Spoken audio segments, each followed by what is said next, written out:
Hi friends, இந்த video பதிவை பொறுத்தவரையும் 2024ஆம் ஆண்டு டிஎன்பிஎஸ்சி எக்ஸாமில் கேட்கப்பட்ட ஹிஸ்ட்ரி கேள்விகள் பார்க்க போகிறோம். ஸோ கண்டிப்பாக வரக்கூடிய குரூப் 2 எக்ஸாமுக்கு இந்த கேள்விகள் பார்த்தீங்கன்னா உங்களுக்கு ரொம்ப யூஸ்ஃபுல்லாக இருக்கும். ஏன்னா 2024 எப்படிலாம் கேள்விகள் அப்டேட் பண்ணியிருக்காங்க அப்படின்ற விஷயத்தை இந்த வீடியோ பதிவு மூலமா நீங்கள் தெரிஞ்சுக்கலாம். ஸோ கண்டிப்பாக வரக்கூடிய எக்ஸாமுக்கு இது உங்களுக்கு ரொம்ப யூஸ்ஃபுல்லாக இருக்கும். ஸோ ஸ்டார்டிங்லேருந்து ஃபாலோ பண்ணிக்கோங்க, ஓகேங்களா? ஸோ இன்றைக்கி உண்டான வீடியோ பார்த்தீங்கன்னா ஸ்டார்ட் பண்ணலாம். ஓகே, முதல் கேள்வி பாருங்கள். சிந்து சமவெளி நாகரிகத்தின் போது எந்த மரம் உச்ச தெய்வமாக கருதப்பட்டது?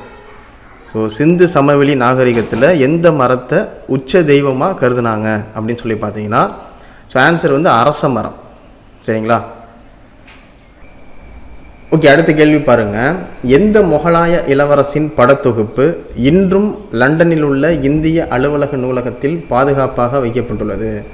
அதாவது எந்த முகலாய இளவரசரோட படத்தொகுப்பு பார்த்தீங்கன்னா இன்றைக்கும் லண்டனில் இருக்கக்கூடிய இந்திய அலுவலக நூலகத்தில் பாதுகாப்பாக வச்சுருக்காங்க அப்படின்னு சொல்லி பார்த்தீங்கன்னா ஸோ தாராசுகோ அப்படின்ற இளவரசரோட படத்தொகுப்பு தான்.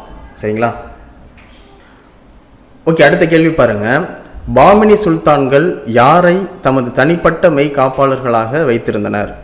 ஸோ பாமினி சுல்தான்கள் யாரை தன்னுடைய தனிப்பட்ட மெய் காப்பாளர்களாக வச்சுருந்தாங்க அப்படின்னு சொல்லி பார்த்தீங்கன்னா காசை கேல் அப்படின்ற மெய் காப்பாளர்கள் தான். சரிங்களா? ஓகே, அடுத்த கேள்வி பாருங்கள். கீழ்கண்டவற்றுள் சமுத்திரகுப்தர் காலத்தை சார்ந்த கல்வெட்டுகள் எது அப்படின்னு சொல்லி பார்க்க போகிறோம். ஸோ 4 கல்வெட்டுகள் கொடுத்துருக்காங்க. இதில் எது சரி அப்படின்னு சொல்லி பார்த்தீங்கன்னா ஸோ ஆன்சர் ஆப்ஷன் சி. அதாவது சமுத்திரகுப்தர் காலத்து கல்வெட்டுகள் எது அப்படின்னு சொல்லி பார்த்தீங்கன்னா அலகாபாத் தூண் கல்வெட்டுகள், அதுக்கப்புறம் நாலந்தா செப்பு பட்டயம், அதுக்கப்புறம் ஈரான் கல்வெட்டுகள். இதெல்லாம் பார்த்தீங்கன்னா சமுத்திரகுப்தர் காலத்தில் இருக்கக்கூடிய கல்வெட்டுகள். ஸோ மெக்ரலி தூண் கல்வெட்டு அப்படின்றது பார்த்தீங்கன்னா 2ஆம் சந்திரகுப்தர் காலத்தில் இருக்கக்கூடிய கல்வெட்டு. ஓகேங்களா? அதனால் இது பார்த்தீங்கன்னா தவறு. ஓகேங்களா? ஸோ ஆன்சர் பார்த்தீங்கன்னா ஆப்ஷன் சி 1, 2, 3 மட்டும் சரி. ஓகே, அடுத்த கேள்வி பாருங்கள். ஹரப்பா மக்களும் பண்பாடும் என்ற தலைப்பின் கீழ்கண்ட கூற்றுகளில் சரியானவற்றை தேர்வு செய்க அப்படின்னு சொல்லி கொடுத்துருக்காங்க. ஸோ ஹரப்பா மக்களும் பண்பாடும் அப்படின்ற தலைப்பின் கீழ் இருக்கக்கூடிய கூற்றுகளில் எது சரியானது அப்படின்னு சொல்லி பார்க்க போகிறோம். ஃபஸ்ட்டு என்ன கொடுத்துருக்காங்க? சிந்துவெளி நாகரிகத்தில் ஒன்றுக்கும் அதிகமான குழுக்கள் இருந்தன அப்படின்னு சொல்லியிருக்காங்க. இரண்டாவது, சிந்துவெளியில் விவசாயிகள், அதுக்கப்புறம் கால்நடை வளர்ப்போர், வேட்டையாடுவோர், உணவு சேகரிப்போர் உள்ளிட்ட பல்வேறு குழுக்கள் வாழ்ந்திருக்காங்க. அதுக்கப்புறம் சிந்துவெளி நாகரிகத்தில் ஒன்றுக்கும் அதிகமான 5 குழுக்கள் இருந்ததாக சொன்னாங்க. ஓகேங்களா? இதில் எது சரி அப்படின்னு சொல்லி பார்த்தீங்கன்னா கூற்று 1, 2 மட்டும்தான் சரி. 3 பார்த்தீங்கன்னா தவறு. ஓகேங்களா? சிந்துவெளி நாகரிகத்தில் ஒன்றுக்கும் அதிகமான குழுக்கள் இருந்திருக்கு. அதே மாதிரி சிந்துவெளியில் விவசாயிகள், கால்நடை வளர்ப்போர், வேட்டையாடுவோர், உணவு சேகரிப்போர், அதுக்கப்புறம் இது மாதிரியான பல்வேறு குழுக்கள் இருக்குது. ஓகேங்களா? ஸோ இது 2 சரி. 3வது ஏன் தவறு அப்படின்னு சொல்லி பார்த்தீங்கன்னா சிந்துவெளி நாகரிகத்தில் ஒன்றுக்கும் அதிகமான 5 குழுக்கள் அப்படின்னு சொல்லிட்டு குறிப்பிட்டு சொல்லியிருக்காங்க. அது பார்த்தீங்கன்னா தவறு. ஓகேங்களா? சிந்துவெளி நாகரிகத்தில் ஒன்றுக்கும் அதிகமான குழுக்கள் இருந்திருக்கு. ஸோ அதுதான் சரி. ஸோ இங்கே ஆன்சர் பார்த்தீங்கன்னா ஆப்ஷன் பி 1, 2 மட்டும் சரி. சரிங்களா? ஓகே, அடுத்தது பாருங்கள். கவிராஜா என்ற புகழை பெற்றவர் யார்? ஸோ கவிராஜா அப்படின்ற பட்டத்தை பெற்றவர் யார் அப்படின்னு சொல்லி பார்த்தீங்கன்னா சமுத்திரகுப்தர். சரிங்களா? ஓகே, அடுத்த கொஸ்டின் பாருங்கள். பேசின் ஒப்பந்தம் 2ஆம் பேஸ்வா பாஜிராவுக்கும் யாருக்கும் இடையே கையெழுத்தானது? ஸோ பேசின் ஒப்பந்தம் அப்படின்றது 2ஆம் பேஸ்வா பாஜிராவுக்கும் யாருக்கும் இடையே கையெழுத்தாயிருக்கு அப்படின்னு சொல்லி பார்த்தீங்கன்னா ஸோ ஆன்சர் வெல்லஸ்லி பிரபு. ஓகேங்களா? ஸோ 2ஆம் பேஸ்வா பாஜிராவுக்கும் வெல்லஸ்லி பிரபுவுக்கும் பார்த்தீங்கன்னா கையெழுத்தாயிருக்கு. ஓகேங்களா? பேசின் ஒப்பந்தம் அப்படின்றது. சரிங்களா? ஓகே, அடுத்த கேள்வி பாருங்கள். காலவரிசைப்படுத்துக அப்படின்னு சொல்லி கொடுத்துருக்காங்க. விஜயநகர பேரரசை ஆண்ட பின்வரும் வம்சங்களை பார்த்தீங்கன்னா நம்ம காலவரிசைப்படுத்தணும். ஓகேங்களா? ஸோ இதற்குண்டான சரியான ஆன்சர் எதுன்னு சொல்லி பார்த்தீங்கன்னா ஆப்ஷன் ஏ 2, 3, 1, 4. ஓகேங்களா? ஸோ ஃபஸ்ட்டு பார்த்தீங்கன்னா சங்கமா வம்சம் அப்படின்றது தொடங்கியிருக்காங்க. ஸோ இரண்டாவது பார்த்தீங்கன்னா சுலுவா வம்சம் அப்படின்றது. ஸோ மூன்றாவது பார்த்தீங்கன்னா துளுவ வம்சம் அப்படின்றது. ஸோ நான்காவது பார்த்தீங்கன்னா அரவேடு வம்சம். ஓகேங்களா? ஸோ ஆன்சர் பார்த்தீங்கன்னா ஆப்ஷன் ஏ 2, 3, 1, 4. சரிங்களா? அடுத்த கேள்வி பாருங்கள். சையது வம்சத்தின் கடைசி அரசர் ஆலாம் ஷா, அவருடைய உண்மையான பெயர் என்ன? ஸோ சையது வம்சத்தோட கடைசி அரசர் யாருன்னு சொல்லி பார்த்தீங்கன்னா ஆலாம் ஷா. அவருடைய உண்மையான பேர் என்ன அப்படின்னு சொல்லி பார்த்தீங்கன்னா அலாவுதீன் ஷா. ஓகேங்களா. ஸோ இந்த ஆலாம் ஷா இருக்கார்ல, அவருடைய உண்மையான பேர் வந்து பார்த்தீங்கன்னா அலாவுதீன் ஷா. சரிங்களா. ஓகே, அடுத்த கொஸ்டின் பாருங்கள். சிவாஜி யாரிடம் இருந்த சிங்கக்காட் கோட்டையை கைப்பற்றினார்? ஸோ சிவாஜி அவர்கள் வந்து யார்கிட்ட இருந்த சிங்கக்காட் கோட்டையை கைப்பற்றியிருக்காரு அப்படின்னு சொல்லி பார்த்தீங்கன்னா, முகலாயர்கள்ட்ட இருந்த சிங்கக்காட் கோட்டையை வந்து பார்த்தீங்கன்னா சிவாஜி அவர்கள் வந்து கைப்பற்றியிருக்கார். ஓகேங்களா. ஸோ ஆன்சர் வந்து பார்த்தீங்கன்னா ஆப்ஷன் பி. ஓகே, அடுத்த கொஸ்டின் பாருங்கள்.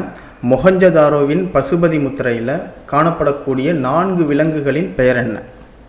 ஸோ மொஹஞ்சதாரோவின் பசுபதி முத்திரையில் காணப்படக்கூடிய 4 விலங்குகளோட பேர் வந்து என்ன அப்படின்னு சொல்லி பார்த்தீங்கன்னா, ஸோ ஆன்சர் வந்து ஆப்ஷன் டி, யானை, புலி, காண்டாமிருகம், எருமை.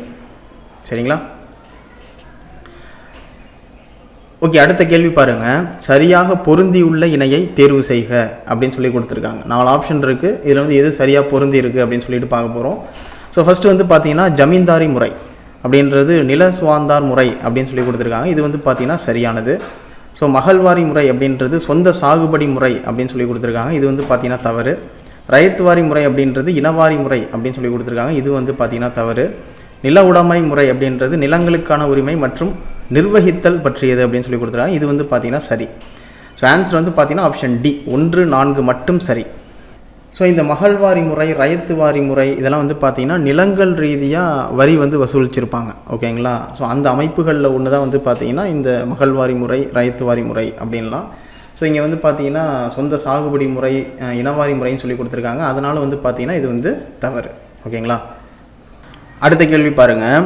ஹரப்பா மக்கள் கத்திகளும் பிற கருவிகளும் செய்வதற்கு எது பயன்பட்டது? ஸோ கீழே கொடுக்கப்பட்டிருக்கிறதுல ஹரப்பா மக்கள் கத்திகளும் பிற கருவிகளும் செய்வதற்கு எது பயன்பட்டது அப்படின்னு சொல்லி பார்த்தீங்கன்னா ரோரி செட் அப்படின்றது வந்து பார்த்தீங்கன்னா பயன்பட்டிருக்கு. ஓகேங்களா. ஸோ ஆன்சர் வந்து பார்த்தீங்கன்னா ஆப்ஷன் ஏ.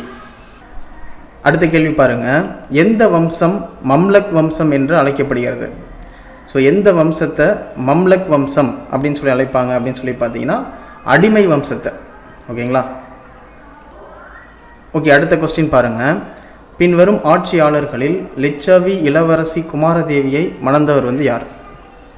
ஸோ பின்வரும் ஆட்சியாளர்களில் லிச்சவி இளவரசி குமாரதேவியை மணந்தவர் வந்து யார் அப்படின்னு சொல்லி பார்த்தீங்கன்னா முதலாம் சந்திரகுப்தர். சரிங்களா. ஓகே, அடுத்த கேள்வி பாருங்கள். வெடிமருந்தை முதலில் கண்டுபிடித்தவர் வந்து யார்? ஸோ இந்தியாவா, ஐரோப்பியாவா, சீனாவா, அமெரிக்காவா? ஸோ வெடிமருந்தை முதல்ல கண்டுபிடித்தவர் வந்து யார் அப்படின்னு சொல்லி பார்த்தீங்கன்னா சீனர்கள் தான். ஓகேங்களா. கிபி 904 வந்து கண்டுபிடிச்சாங்க. சரிங்களா. வெடிமருந்தை முதல்ல கண்டுபிடித்தவர் வந்து சீனர்கள் தான். ஓகேங்களா. ஓகே, அடுத்த கொஸ்டின் பாருங்கள். விசிஷ்டபுத்திர புலுமாயி என்பவர் வந்து யார்? விசிஷ்டபுத்திர புலுமாயி என்று அழைக்கப்படுபவர் வந்து யாருன்னு சொல்லி பார்த்தீங்கன்னா அரசர். ஓகேங்களா. அடுத்த கேள்வி பாருங்கள். தொண்டை மண்டலத்தில் தங்கள் ராஜ்யத்தை நிறுவியவர் வந்து யார்?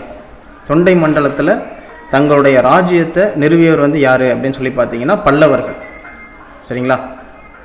ஓகே ஃப்ரெண்ட்ஸ், இதோட இந்த வீடியோ பதிவு கம்ப்ளீட் ஆகுது. ஸோ இப்போ நம்ம பார்த்த வீடியோவை பொறுத்தவரையும் எப்படிலாம் ஹிஸ்ட்ரி கொஸ்டின்ஸ் வந்து அப்டேட் பண்ணியிருக்காங்க அப்படின்ற விஷயத்தை பற்றி ஓரளவு நீங்கள் தெரிஞ்சிருப்பீங்க.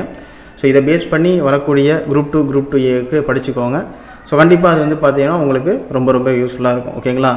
ஸோ நம்ம இப்போ எப்படி ஹிஸ்ட்ரி பார்த்தோமோ அதே மாதிரி பாலிட்டி கொஸ்டின்ஸ் வந்து பார்த்தீங்கன்னா ஆல்ரெடி நம்ம வீடியோவாக கொடுத்துருக்கோம். ஸோ அதற்குண்டான லிங்க் வந்து பார்த்தீங்கன்னா டிஸ்கிரிப்ஷனில் இருக்குது. ஸோ அதை பார்க்காதவங்க அந்த வீடியோ பதிவை பார்த்துக்கலாம். ஓகேங்களா. ஸோ இதேமாதிரி அடுத்தடுத்த வீடியோ பதிவில் வந்து பார்த்தீங்கன்னா சயின்ஸ், எக்கனாமிக்ஸ், அதுக்கப்புறம் வந்து பார்த்தீங்கன்னா ஜாகிரஃபி, அதுக்கப்புறம் மேக்ஸ் எல்லாமே வந்து பார்த்தீங்கன்னா 1 by 1 கொடுப்போம். ஸோ அதை ஃபாலோ பண்ணிக்கோங்க. ஓகேங்களா. Okay, thank you. துருவம் அகாடமியிலிருந்து கார்த்திக்.